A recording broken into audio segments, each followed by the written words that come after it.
L'ordre du jour appelle les questions au gouvernement. La parole est à monsieur Éric Stroman. Merci, Monsieur le Président. Ma question s'adresse à Monsieur le Premier ministre,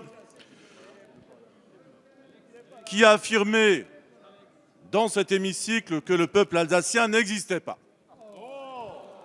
Le Président de la République a enfoncé le clou le 7 avril dernier à Metz, en lançant à 2 membres du Parlement alsacien des jeunes, et je cite François Hollande, « L'Alsace n'existe plus ». Jamais, dans l'histoire de la Ve République, l'Alsace n'a été ainsi maltraitée par un gouvernement de la République. Jamais un gouvernement n'est arrivé à un tel état de déliquescence. Jamais un gouvernement n'a autant maltraité notre jeunesse. Vous annoncez que la limite d'âge pour bénéficier du RSA sera ramenée de 25 à 18 ans. Quel aveu d'échec! À défaut d'emploi, vous proposez à nos jeunes l'assistanat comme seule perspective. Le père du RMI, l'ancien Premier ministre Michel Rocard, a toujours refusé d'ouvrir des droits dès 18 ans, car il estimait, et j'utilise ces mots, qu'il s'agit d'un encouragement à l'oisiveté et un découragement à la formation. Alors ma question est très simple. Combien va coûter cette mesure? Et est-ce que vous pensez que les conseils départementaux ont les moyens d'assumer cette dépense nouvelle?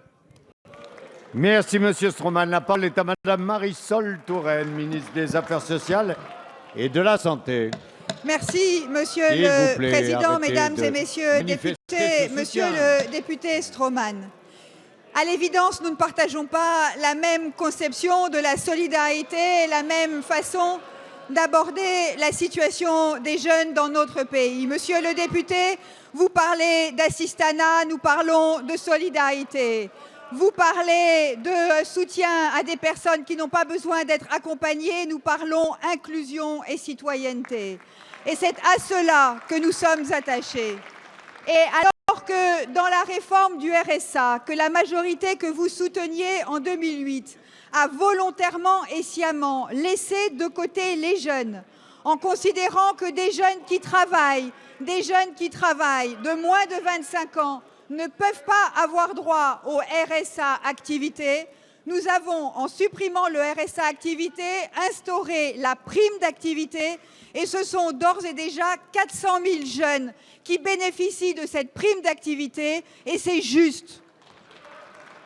C'est juste, monsieur le député, parce qu'un jeune qui travaille doit pouvoir bénéficier des mêmes soutiens et des mêmes allocations qu'un moins jeune qui travaille. Et c'est cela le choix que nous faisons. Les jeunes qui sont en difficulté doivent être soutenus. Et Myriam El Khomri, en mettant en place la garantie jeune, permet de soutenir les jeunes qui sont sortis du système scolaire sans formation, sans qualification, et ils seront accompagnés grâce à ce dispositif. Pour le reste, monsieur le député, le Premier ministre a annoncé une réforme globale des minima sociaux. C'est dans le cadre de cette réforme globale que la question des jeunes sera posée. Mais aujourd'hui, les jeunes, nous leur répondons par la prime d'activité, par la garantie jeune. Et c'est cela la politique de solidarité et d'accompagnement de ce gouvernement. Merci, madame la ministre.